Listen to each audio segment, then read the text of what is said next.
Aujourd'hui, pour la première fois, les prisonniers ukrainiens capturés cette semaine brisent le silence.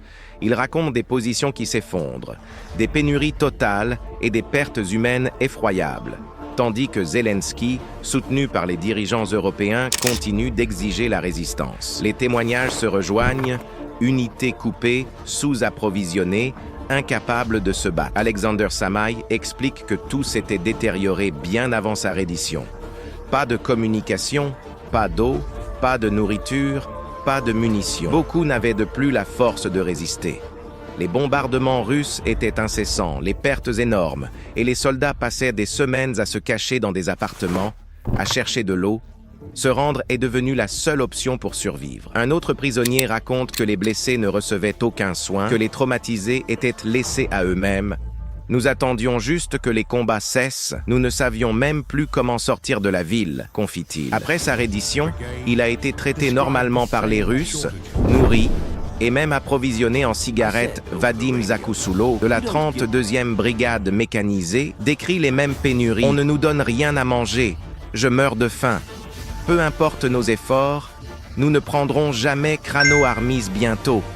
Il n'y aura plus personne. » Et pire encore, les troupes en retraite étaient même prises pour cible par leurs propres forces.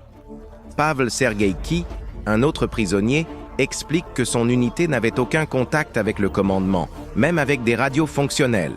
Son groupe n'a pu défendre qu'un bâtiment avant que les Russes ne les contournent et lancent une grenade. « J'ai eu de la chance de me rendre.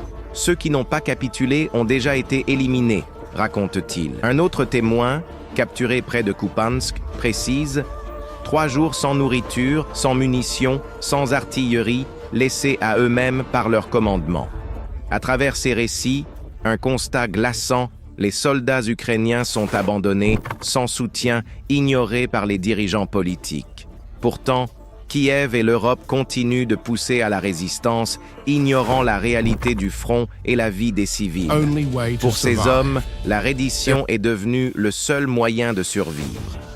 Ces témoignages révèlent un écart dramatique entre le refus de Zelensky de négocier, la pression européenne pour continuer la guerre et la réalité des combattants laissés pour morts sur le front. Si vous voulez rester informé des vérités du front et comprendre ce qui se joue réellement en Ukraine, abonnez-vous maintenant et activez la cloche pour ne rien manquer de nos prochaines vidéos.